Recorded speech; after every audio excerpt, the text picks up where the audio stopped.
Good morning. My name's Andy. I'm the property Web-Ber for property information here in Spain, which I give out on a daily basis. We've also got a database from 1995. It's amazingly useful and interesting if you want to go into the proactive stage for historical information, looking around, who bought when, so and so and so and so. Right, today's Tuesday. The 27th of February 2018. We do this in English for our American and European customers and anybody else who wants to listen about droning on in English. Okay, let's go into the summary page for today. So what we do on every single day, we get all the information we can, we summarise it. Very, very important, we summarise it. So it's hardcore stuff and you only get what you need. Okay, so let's go on the general side. Juan is going into near Nor homes. He's come out, but he's going back in the action area, which is interesting stuff. Commercial centre Socimi is up 50%, ganancias. Yeah, there's a new delay in Esparbaza, okay, for the vecinos there. So the story continues. Hotel Socimi is 30% less profit, but apparently it's got 9% bigger. Okay, Calderon is going down apparently in the summer. So yeah, that's going to be interesting. So it's what, 2021, 2022 when it's all coming out of the ground, which might be around the next recession. So they might be like coming out of the ground, selling those pisos, not what they think they might be. Colonial, Mega Beneficios, and another Socimi has reduced its profits but doubled its ingresos for rental. And yeah, it's 74% less in 2017. Carlos must be thinking to himself, what's happened there? And second half of the year, Axiari and Colonial. Okay, official. Torre Rioja got the first two buildings with Primeras R+ rating, which is interesting stuff. Let's see how that form of the rating actually continues and takes off here in Spain. Residential side, an old bank head office is going to be in. They've started the works. We've got the deal where they bought that, and they're going to be putting viviendas, always de lujo.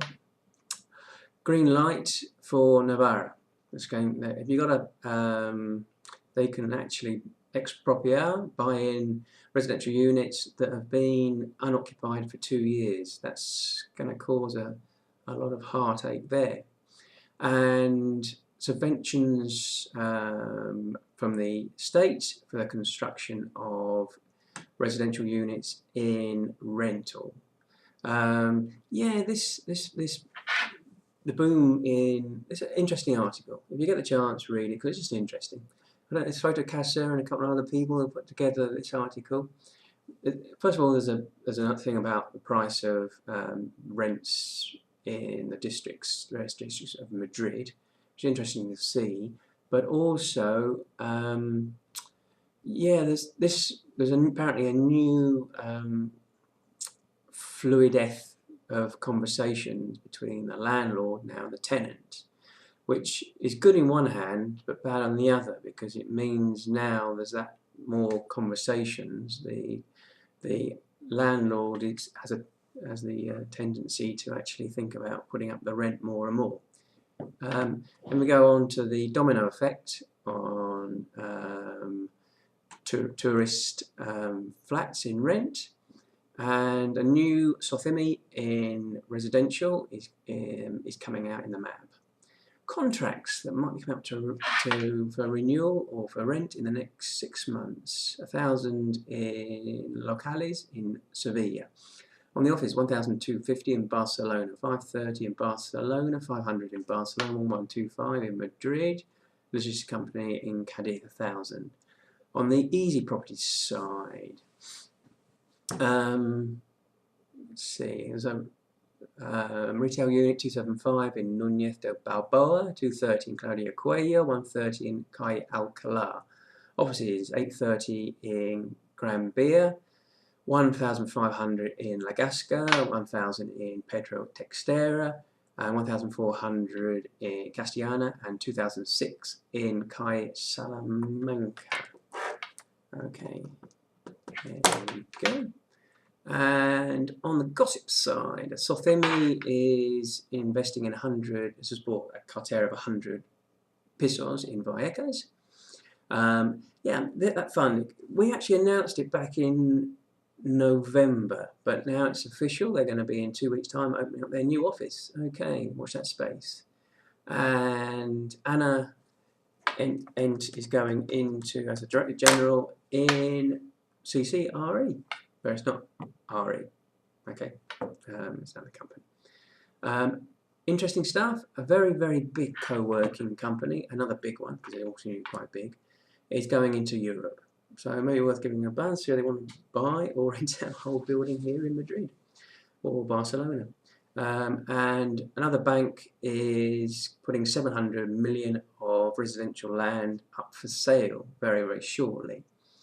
And on the international side, European side, an international bank is probably going to be selling its head office in London. Interesting stuff.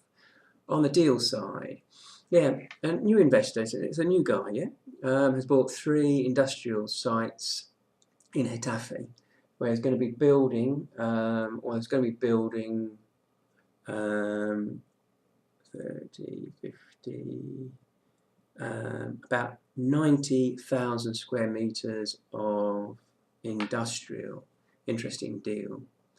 Sothemi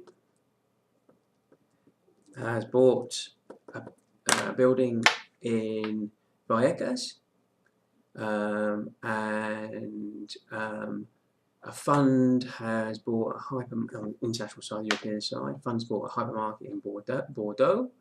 A fund's bought office building in rehab in Vienna, and a fund has bought pre-bought a building in Munich.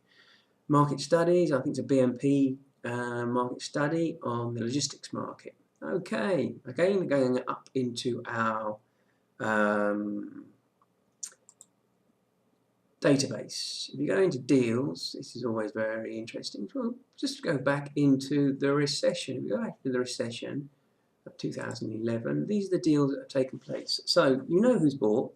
These people have actually bought in the recession, so they probably bought quite cheaply. Those investment deals, if you go into those investment deals, it might be worth giving companies these people a buzz to actually see if they actually want to sell now. Okay, idea.